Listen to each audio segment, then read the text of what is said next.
So sharing a moment where, as a man, I remember crying really hard. So it was 2009. I'd lost my dad, and it was a very tough moment. And because of who he was in society, the funeral took a couple of days.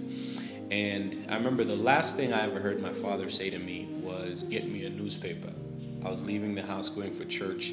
It was in November, and it was a Sunday morning, and he says, "Get me a newspaper."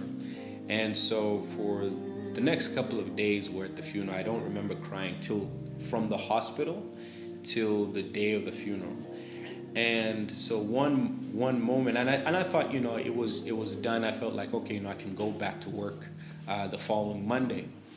And I remember I get to a gas station, and I'm sitting there in my car, and a guy just comes to the window, knocks on the window, and he says, "Newspaper."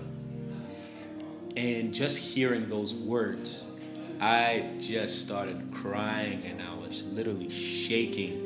I had to call up my sister, Kazi, and I'm like, you know what? I can't move.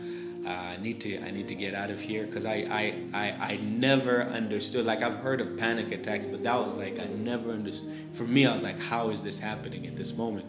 So at that moment, I remember that day she allowed me to go to a place and just be able to sit down, and I couldn't work that day, but I found a sense of healing because I also got an opportunity to have a conversation with God about it.